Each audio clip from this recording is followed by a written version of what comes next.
monthly contributor, USA Hockey, which we are so happy to have Bob Mancini's team and introduce more and more of them each month as we continue on our journey with the Too Many Men on the Mic show. Yeah, similar to last week where we had the 2-4. This week we've got another 2-4 with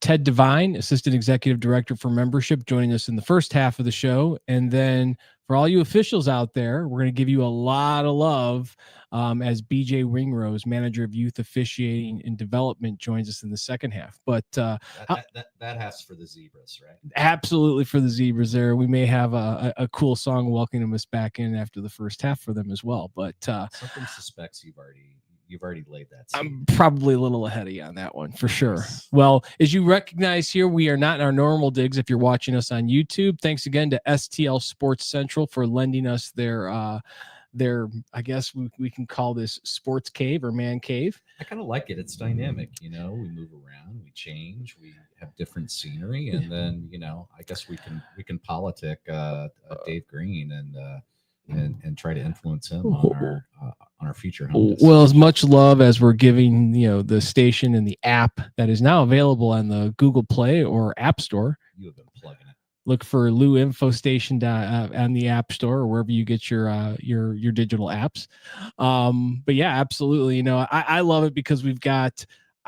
You've been to my house, you've been to my garage, you see all my tchotchkes. When I can come out here and have a little bobblehead and there he goes. There he goes. That was Tarasenko. He left us.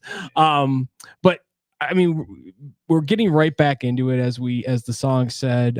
I went on my first hockey trip last weekend to lovely Chicago. Afton 18U Central States went 4-0. Guess what the goal differential was? Something tells me it's something ridiculous. 18-1. Wow. Yeah. They may have a little bit of a different experience this weekend. Brendan and my wife are on their way to Buffalo. Might be a little bit different experience, but a heck of a way to start the year off. And we've got mid-states practice games coming up. We've got Mo Hockey Deck season. So we are right back into it. And I can't think of a better way to get the juices pumping than talk about growing this game. And I think let's go ahead and bring Ted in here if we can. Hey, Ted, how are you? Good, guys. How we doing? Oh, man, it's great. Jared was just talking about Buffalo, and you can't say Buffalo without talking wings. So I want a full wing report from your son. Oh, absolutely. And wife when they come back from Buffalo. Absolutely. For a new wing place in Buffalo. Well, you're heading there in the winter time, so you'll probably find a great spot.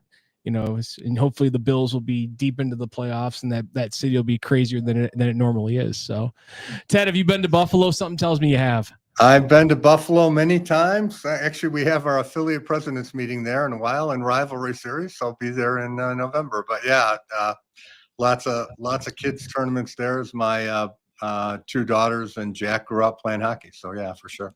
That's excellent. Well, why don't you introduce yourself a little bit to Sure. our audience? Drew and I have some insight, but usually comes best from the source. So tell us a little bit about your role with USA Hockey and how you got to this point.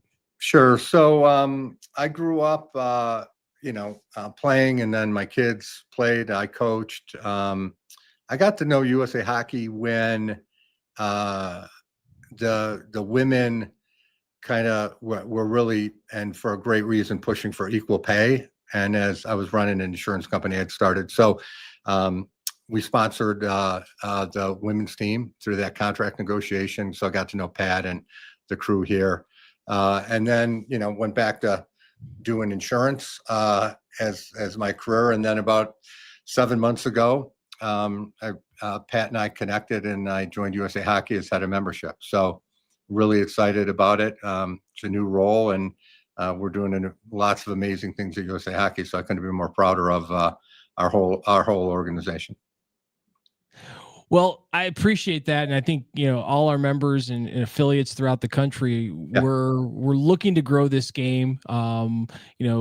The hockey's for everyone, and just the grassroots effort. We'd love to talk about a few things and what you and your team are doing to help spur on membership growth. Yeah. And so, we're going to start with a hard question right off. I mean, what things is USA Hockey really doing to help address some of the affordability and drive membership growth? Because it's not a cheap sport to play, and it's a sport that you got to learn how to do something else first before you can play it. Yeah. Yeah. So it's a great question. Yeah. You started with the hard one first. So good Let's for get you. it out of the way. Right? No softballs. No Chip you softballs. right into the board. So we'll fight it off. Listen, hockey's an expensive sport. There's not any other way to say it, right? We do several things here. First, we've historically had a membership relief fund where we leverage funds that are collected through our foundation to offset the fees. This year, we're using a similar platform for our disabled group to try to help that group, which is really important to me. We also, most of our affiliates have specific funding mechanisms, part of our block grants. So we block grant out to the affiliates money to then allocate funds to help families. And we're in constant conversations with our manufacturing partners. And retail partners. We've got a call tomorrow with Pure. So, excellent. But at the end of the day, it's a really expensive sport. Our membership fee isn't the biggest part of the cost, right? But we recognize it's a cost, and we're trying to do our best to maintain it.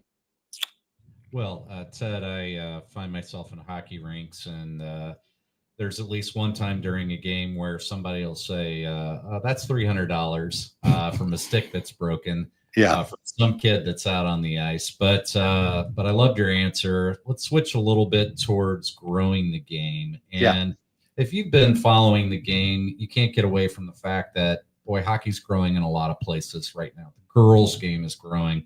Both Jared and I are coaches, and seeing more girls out on the ice, which is so cool. But then if you're following the NHL game, it's hard to not see and realize that the road to the Stanley Cup the last few years has gone through Florida in the southeastern part of the country. So what is your long-term vision for growth, and how does membership fit into that?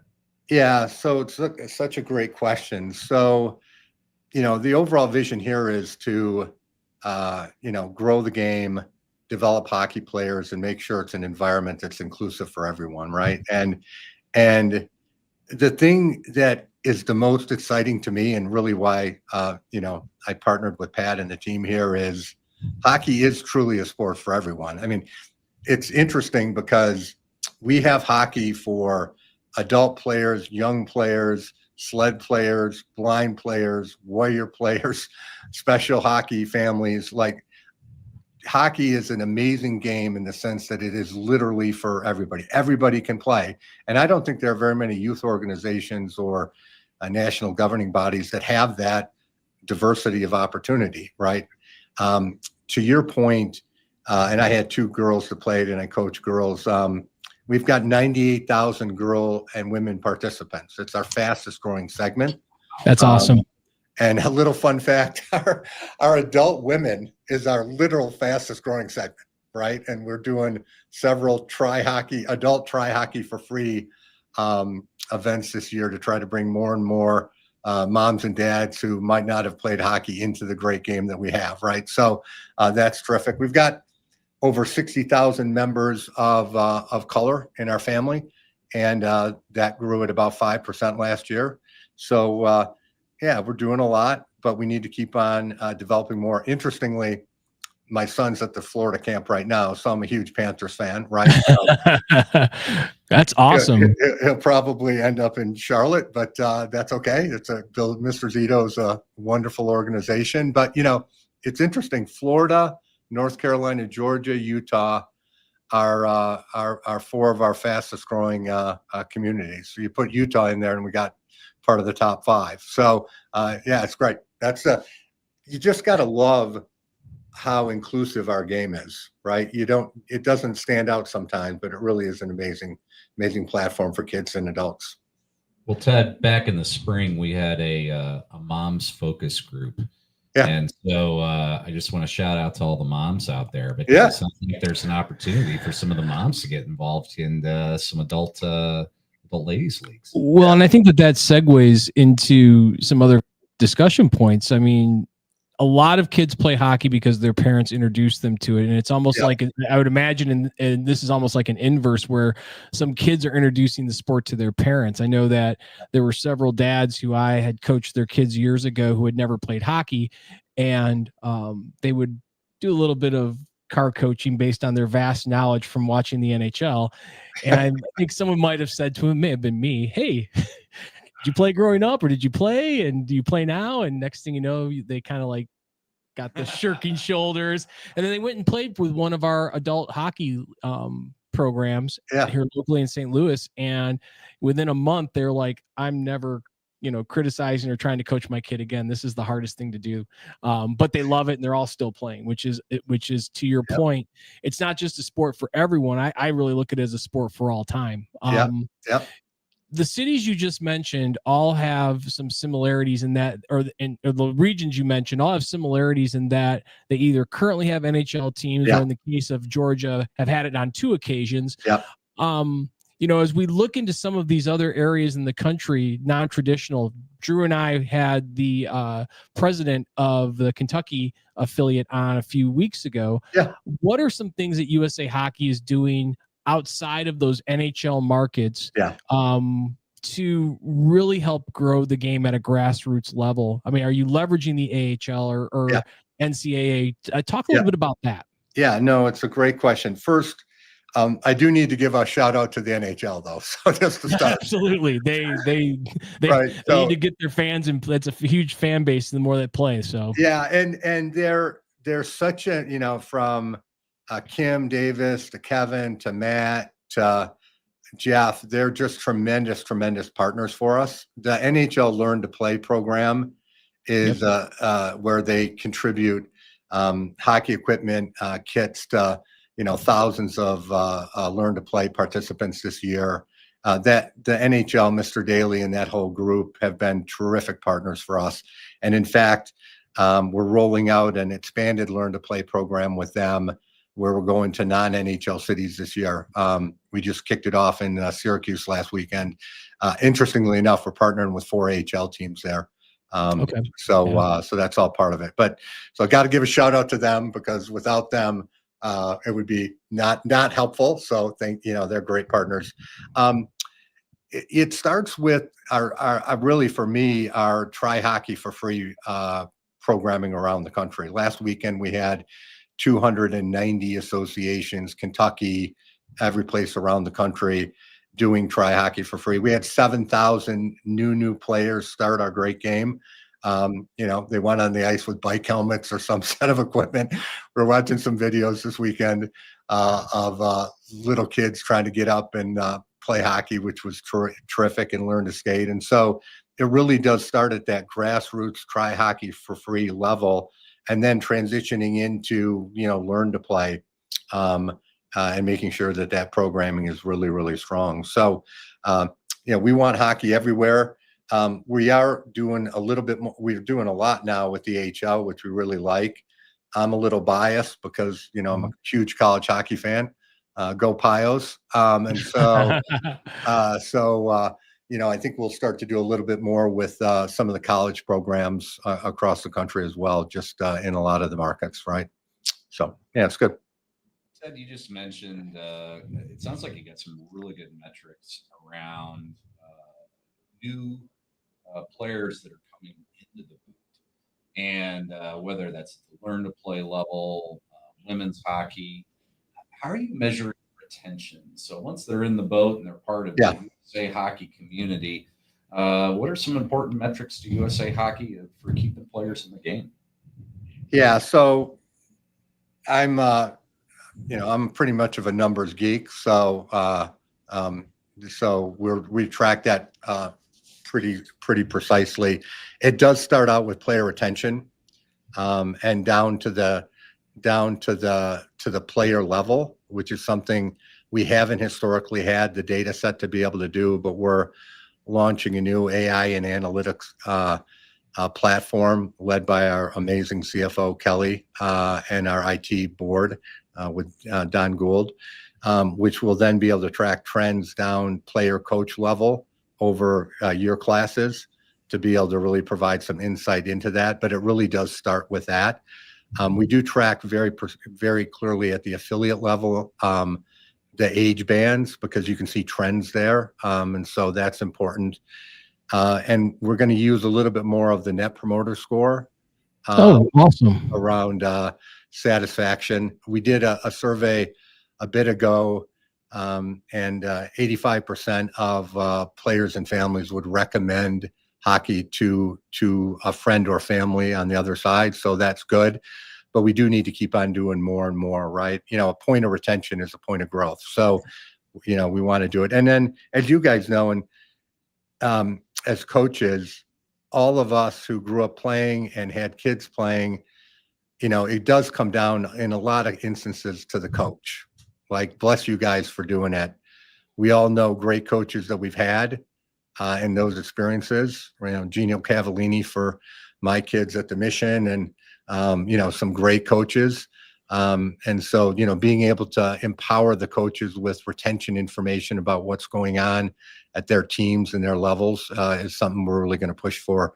I'm working very closely with Mancini to do that, who's a terrific guy. That's awesome. That actually leads into kind of my follow-up question on that. Is you had mentioned age bands and retention. Two-part question here. So what age bands do we see the biggest attrition from? Sure. And then do we have a way to gather reasons why? I know MPS, which I've used in my business world and my day job, is an awesome tool.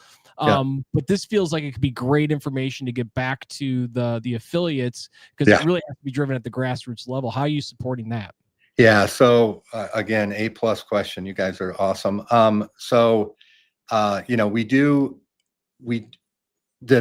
answer the first part, again, I'm sorry, I'm a University of Chicago geek, right? So, the curve comes in and then it bounces up to 10 and 12, right? And then it starts to slide down. And then particularly for girls, there's a pretty major drop off at the high school level, right? That band. Right. Boys, it drops off, but not as significantly. And then one of my goals, and this is where, really partnering a lot this year with the ACHA, is really to hold as many into adult as they move through college and then play as adult players. So that's the curve, right? It varies a little bit, boys and girls. It does vary by different affiliates, depending on, more prep hockey on the East Coast affects us there, right? So we have to, understand that impact. But that's the type of trending we're doing. On the reasons why, we need to keep on, to be honest, doing more and more digging there. Once we get the insight into the retention bands by age and down to team and coach, I want to do a survey this year to say why. Basically a classic defector analysis, right? If that makes sense. So, what are the causes of either promotion or lack of promotion, right? And then what's driving, and we've got to monitor, to be honest, this year, the impact of all the things going on, with hockey related to Canada and movement across. It's something we talk about at the executive committee. We talked about, and John was talking about it today. We got transfers going all over the place, and we really do have to understand the impact of the changing hockey environment across between U.S. and Canada, and what the impact is going to be on that this year, if that makes sense. Yep, it absolutely does. Yeah, it definitely does. And it sounds like you've got a great handle on metrics and collecting some great data, Ted. How do you turn that into communicating with your members and making sure that, especially where hockey might be in a non-traditional market or not an NHL market, how do you reach out to them and make sure that they're hearing from USA Hockey? Yeah, so we do a lot of our affiliates do, very targeted programming. We just had a great event in Carolina with the Hockey for Everyone with Brad Hoffman and the team out there. We've got a great event with participation from Layla Edwards in Milwaukee in October 4th. I'm going up to that event. So bringing in players with diverse backgrounds is really important to us. Again, as you guys said, hockey is literally for everyone, and we want to be the most inclusive sport out there, right? and providing opportunities like that. The Willie O'Ree Skills Weekend has traditionally been a monster event and partner with the NHL, which is a terrific event. Last year we had it in Minnesota. So we're talking about that event coming up this year. So those are all things that we do. We do it at the grassroots level. We also do it at the national level. We're in discussions with, again, partnering with NHL, with an organization called You Can Play, which is, again, enabling all backgrounds to play our great game. And so we're going to probably sponsor that this year and bring that out as well, likely in 3 NHL cities. So, yeah, it's all lots of programming going on to kind of continue to bring people into our wonderful game. Ted, two final kind of questions here. The first is, as we talk about non-traditional hockey players, you said we've got a 5% growth with players of color. What can Drew and I used to be a part of a local board here in St. Louis for almost a decade. What is one thing or two things that local organizations can do to help promote that and grow that base and continue that up into the left growth for players of color? And then to follow that up with, you'd mentioned that foundation earlier before, or the block grant. If that's something that people can apply for on an individual basis or at an organizational basis, we'd love to get the hows and the whys on how to do that. Yeah. So the block granting, I'll answer the second one first and come back to the first one. So the block grant element is kind of core to the economics of how we send it out to the local affiliates. So it's already part of that. Like it's just part of the how we break apart the membership fee and then block it out. So we get economics to the local level. Because you guys, again, people think about USA Hockey and they think about the national office. The national office isn't USA Hockey. You guys are USA Hockey. Right. 3,209 associations are USA Hockey. Our over 100,000 volunteers are USA Hockey. That's USA Hockey. But you can also, apply for things through the foundation. So that's something you can do. At the local level, I think it's adding all players, right? So really good associations have very strong try hockey for free and learn to play programs at the young levels. Right. And then they do targeted events to bring in groups, girls, players of color into that mix early on. They also have programming for everybody, right? A really, really run well affiliate has sled teams, warrior teams, blind teams, girls teams, adult teams. And it helps not just their economics, but it helps hockey is for everyone and a place to play for everyone. Right. So that is something. And then I think the last thing that's important is beyond,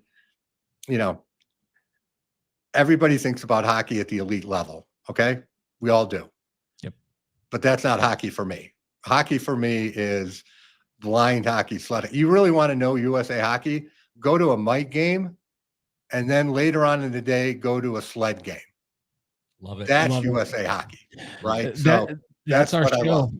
That's why we built this show, Ted. I mean, we both have had experience with elite and non-elite players. Yeah. And Bob said to us, we said, well, it's about 85% is non-elite. And he's like, more like 95%. And so that's right. That's what we're hoping to do.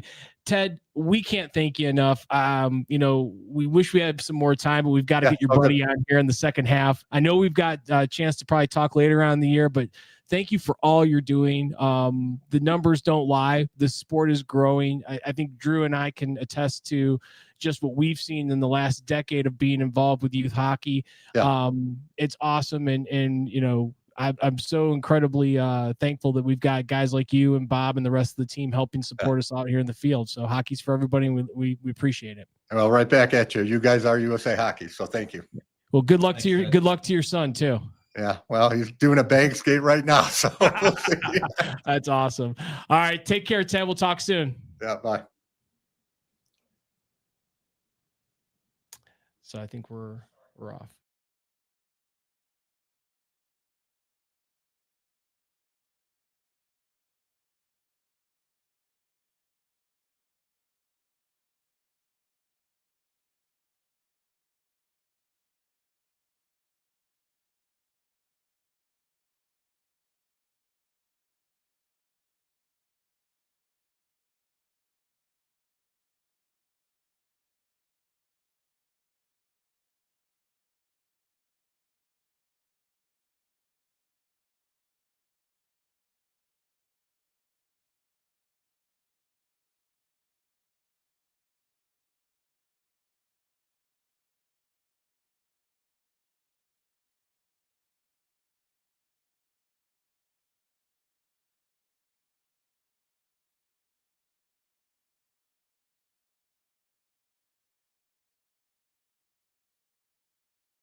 Hey, BJ, how you doing? Good, guys. Good to see you. Good. We're in the middle of a break. We're gonna come back real quick, pay a couple bills with a couple live reads, and then bring you right on, and just jump right into it if we can. You know, your buddy Ted was gonna be a tough act to follow, so I'll do my best. I'm sure you. Thanks again for joining us today, too. By the way, it's super appreciated. Yeah, no problem. Thanks for having me. This is a great opportunity. Yeah, well, we both are coaching high school kids, and I think one of the things that we want to start is there, if there's a way as us as coaches get them to become refs, so further down the line we get favorable calls. Can always work in your favor, if nothing else. Like Katie Holmgren in our membership service support offices. She coaches high school, and one player on her team is actually been an official for a couple seasons. The penalty gets called. She immediately looks to that player. They're like, basically, is it time to yell, or is it just time to keep shut? Like, it's a good call. Just shut up and roll with it.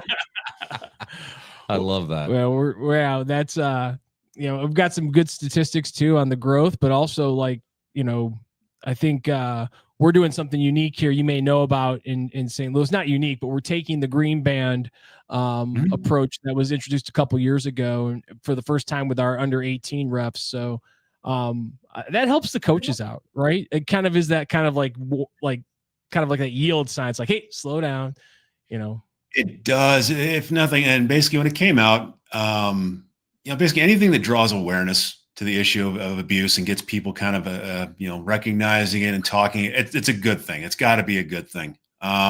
Basically, is this the answer overall? No, there's a much, much bigger underlying issue with regard to abuse that we within the hockey community and USA Hockey really have to address. But again, it's something that does draw awareness to the issue and keeps it in the back of everyone's mind. So, yep.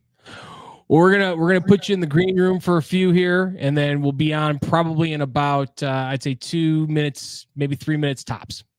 Okay, sounds good. Thanks, BJ. Thanks. All right, thank you, guys.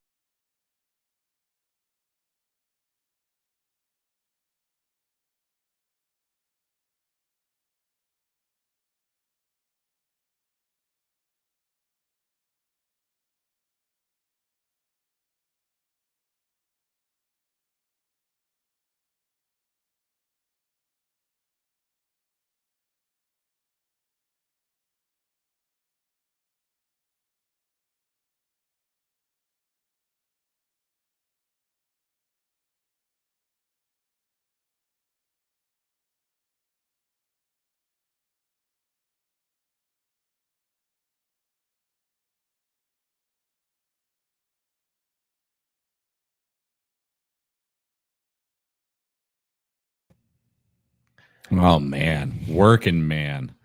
Can never get sick of that song. It's kind of an apropos song considering the next guest and what we're going to be talking about. Well, first let's get to our prior segment of Too Many Men on the Mic. Was brought to you by Big Bear Tournaments, your go-to for unforgettable youth hockey travel experiences. Big Bear hosts spectacular tournaments in some of the coolest hockey towns across North America. Our tournaments are filling faster than ever, so act quickly or risk missing out. We bring the highest value and best competitive experience for all age groups, longer periods, incredible destinations, and some of the best championship awards you can find. With hockey season here, Jared, Big Bear Tournaments is ready to help you start the season strong and save money while doing so. One more opening remains at the 10U division in their Lexington, Kentucky tournament next weekend, September 26th, and the spot is free. Register online at bigbeartournaments.com through this weekend to qualify. Looking to stay local in St. Louis? Their October 3rd weekend tournament in St. Louis called Rolling Thunder has over 30 teams registered and just a few openings remain. Contact their office for more details, and as always, tell them Too Many Men sent you for exclusive savings. And this segment of Too Many Men on the Mic is brought to you by 5B Design. So if you want to look great when you're rolling out to those tournaments, St. Louis hockey families and business leaders, if you need custom gear that stands out and stands for something, it's time to meet 5B Designs. Founded by Shannon Brahini, a proud St. Louis mom and entrepreneur, 5B Designs is a woman-owned small business that brings purpose to custom apparel. And whether you're suiting up your youth or high school hockey team or leveling up your company's branded swag, 5B delivers top-notch quality with a personal touch. If you need a team store, they got you covered. Corporate polos or event giveaways, they got you. 5B makes it easy and with fast turnaround, flexible service, and designs your players or employees will love to wear. Check them out at stores.inksoft.com/5B designs, the word 5, and see what that purpose-driven apparel looks like. Well, we just listened to a little bit of Working Man, and I think shout out to all the working men and women out there helping to keep our players and coaches and fans safe as they officiate our games. We're going to bring in our next guest from USA Hockey, and we are welcoming in BJ Ringrose, who is the manager for youth officiating development for USA Hockey. BJ, great to see you. Thanks for joining Too Many Men on the Mic. How you doing today?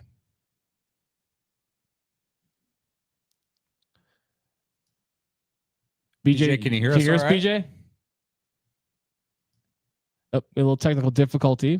We might have to. Oh, there we go. BJ, can you hear us? All right. We can never That's have okay. dead air on the radio. I mean, Producer Grant's on top of it. I just want to say we're giving love to the Zebras. We talk a lot about players. We're talking about moms. We're talking about dads, coaches, associations. Just a friendly reminder that you can't have a hockey game without a ref. And so we're going to give the love to the head of Zebras here at USA Hockey here in just a minute. So I'm excited. Yeah, and I think the big thing is we're going to talk about some of the growth potential in the officiating ranks and why it's so important. It's great to be able to officiate and get our games and everybody safe and get the games now, but we have to look ahead 5, 10, 15 years from now when some of these new refs are going to be those established and experienced refs who are going to help teach the next generation after that. It kind of feeds itself. Yeah, it's pretty cool that, I think both of us know a lot of kids, and by kids, I would say 14, 15-year-olds that are just at the beginning of their journey. And that's great for the game for all the reasons you just said. Those young refs will be senior refs here in a couple of years. And I have to believe it's, kind of the pay it back system and, helping the next generation then of 14-year-olds that are coming up. My older son is registered to be a ref. He hasn't reffed a game yet, but he's out in the great state of Colorado. And so I'm interested to see how his experience will be when he runs out of money, because that will drive, that will be the impetus for him to reach out to his advisor and say, hey, I need a game. I need a game. Games. Help me out. Well, I'll tell you what, I just can't wait till he comes back from school and is reffing one of my men's league games. Oh, there you go. If he thought I was tough at practice last year. There you go. And that actually, we have BJ. BJ, can you hear us? Oh, BJ, can you hear us and see us? That's okay. Producer Grant's on top of it. He'll work it out. We keep saying producer Grant's on top of it, and we're going to run out of runway here. He's going to throw something at you. Well, I think one of the things, though, is we talk about the officiating, and I think Bob Mancini said it best, is you look at the experience of the game, there's really three legs to the stool. You've got the players, the coach, and the officials. And we've got to make it so that we're not that officials leg is not shorter than the other two. And I think as coaches, I think being a coach, you're probably in a situation where you can help impact a good experience for the players, but also for the refs and how you're interacting with the refs, how you're treating them with respect, how you're helping to leverage them as an extension of you as a coach when a penalty or something like that is called on the ice. And that seems to be, a huge area where, let's face it, some of us are none of us are perfect, but some of us can be a little bit deficit when it comes to that. Yeah, I agree. And then, it's always that three-legged stool also includes, how can we make the coaches build a better bond between the coaches and the referees, right?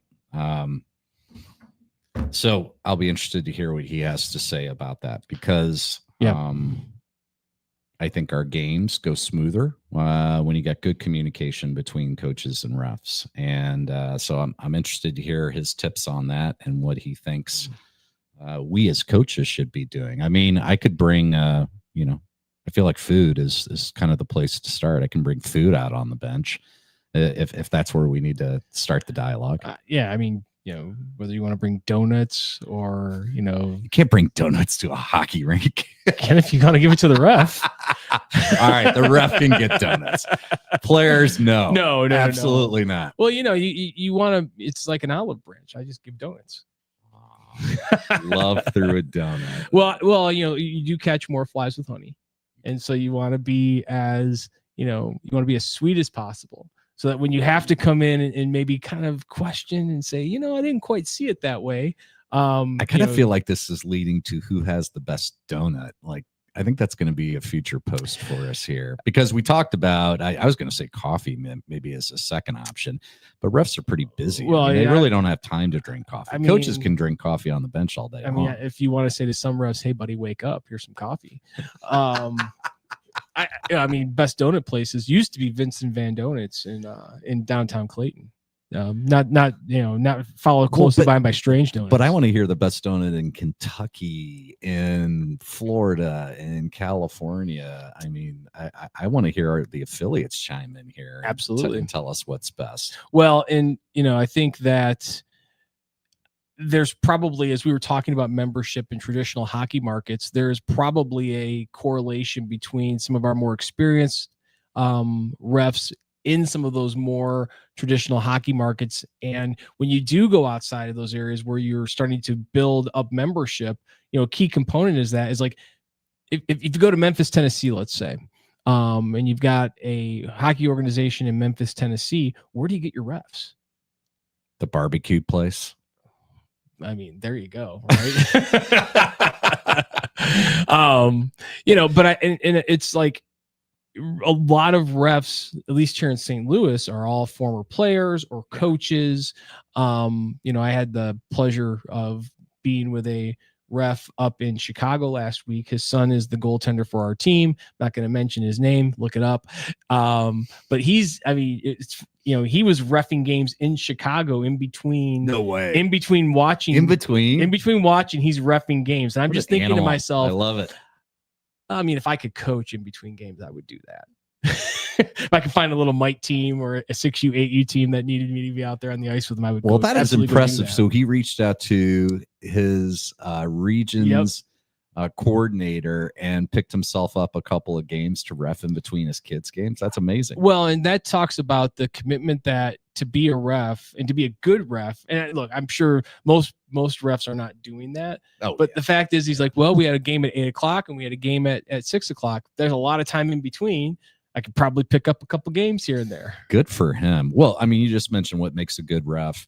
For me, at least, and when we get BJ on here, we'll get to talk more about this. But for me, at least, my favorite refs are the ones that go to the penalty box door and they will stick their head in after making the call, and they'll have, let's just call it a 15, 20-second conversation, but it's instructing the kid on why he got called for the penalty. I think that is fantastic. It's so important in our game because in the absence of that, a player might not know why, or they throw their hands up, or their teammates are making faces or throwing their hands up.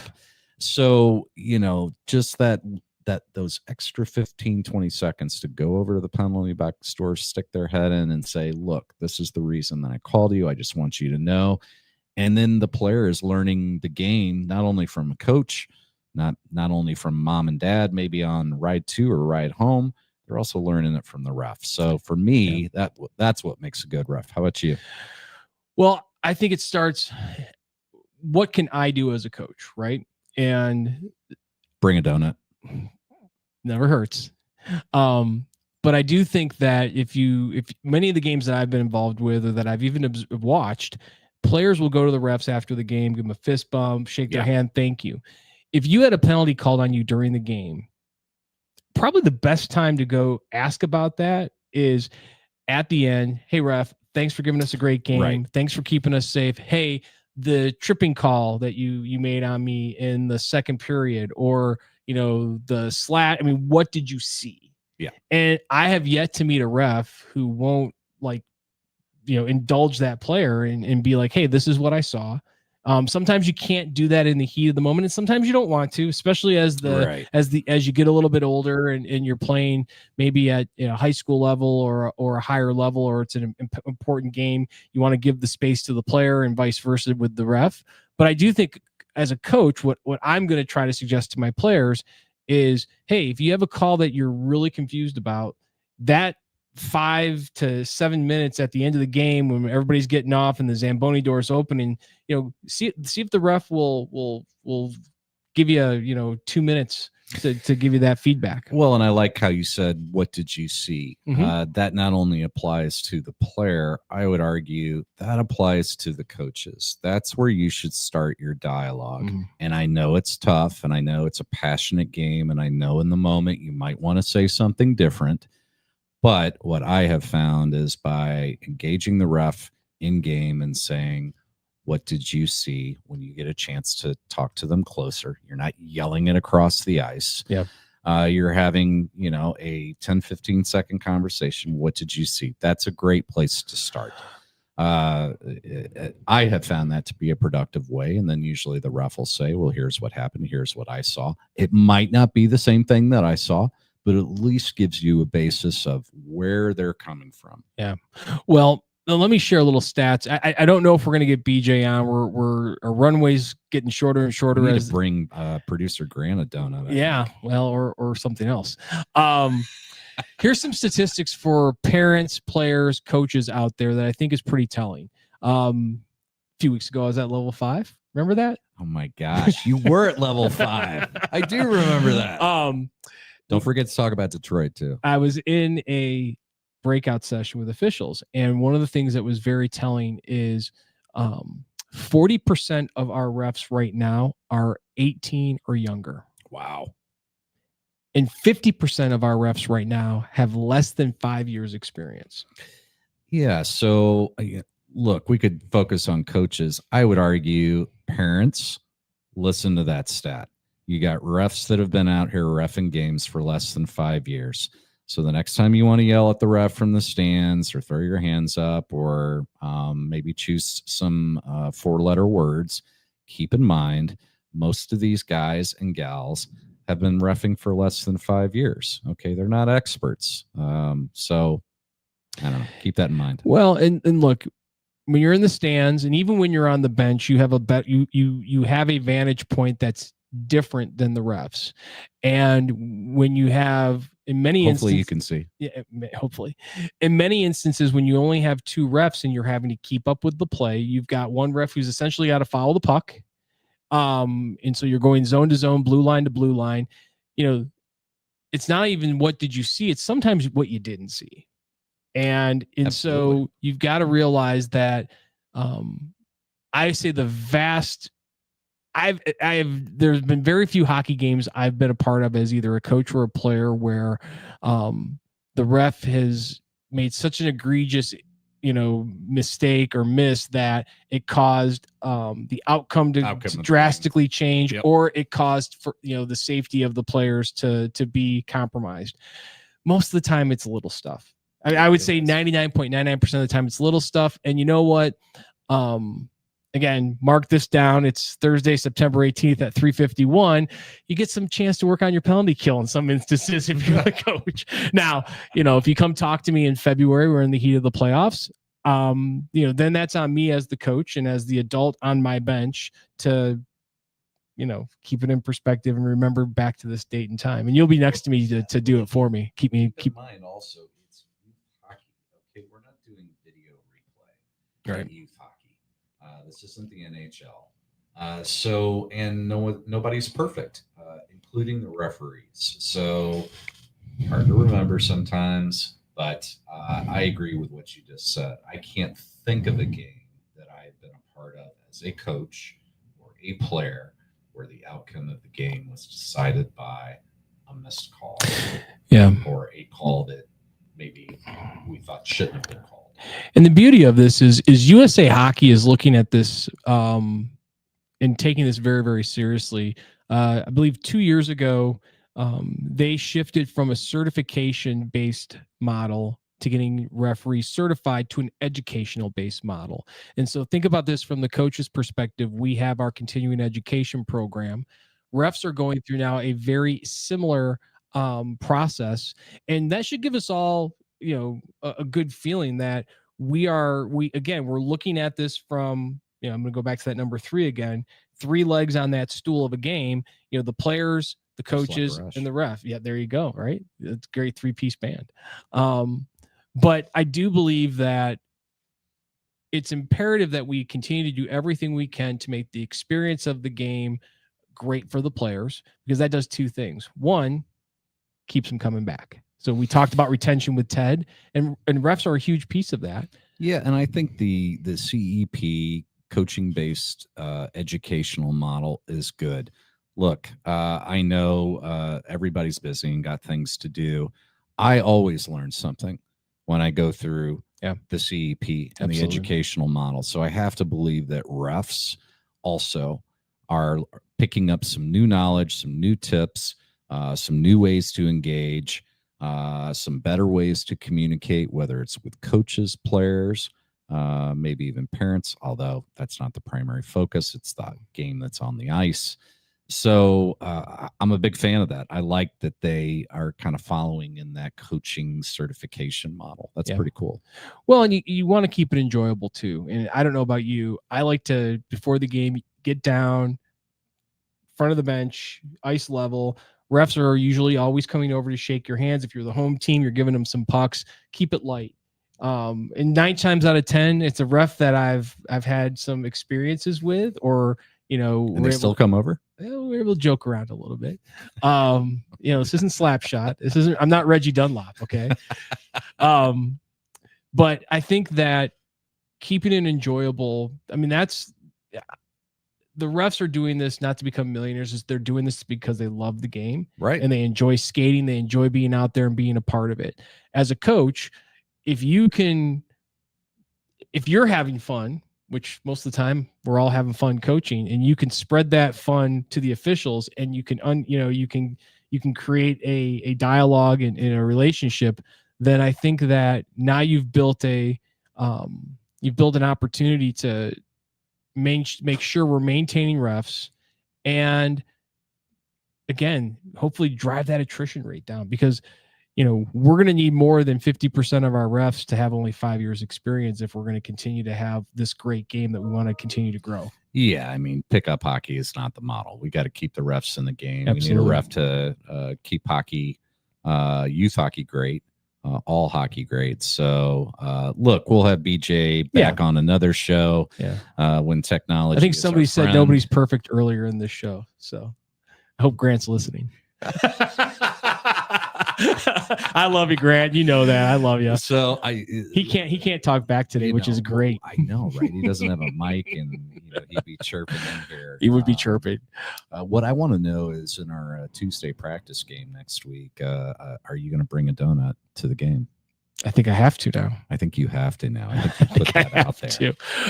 Well, everybody, thanks for listening in today to Too Many Men on the Mic. If you missed us live, which I guess if you're listening to us, you didn't miss us live. But if you want to get us on demand, go over to luinfo.com. You can also find us on YouTube. And this one's for you again, Dave Green. Head over to the App Store if you're an Apple, or Google Play if you're an Android, and download the Lou Information Station app. We're also on demand at Spotify, Amazon Music, Apple Podcasts, and you can find our personal links at toomanymenonthemic.com. That's too many men, the number 2, on the mic.com. Follow us on Instagram and Facebook. Let's have a great weekend. Got it all. I think I got it all there. Did I hit it all? You hit it all. I hit it all. I wish I had my bell. Thanks, everybody, for joining Too Many Men on the Mic. Remember, hockey is more fun the better you get at it. He shoots, he scores. Play the song, Grant. See you next week.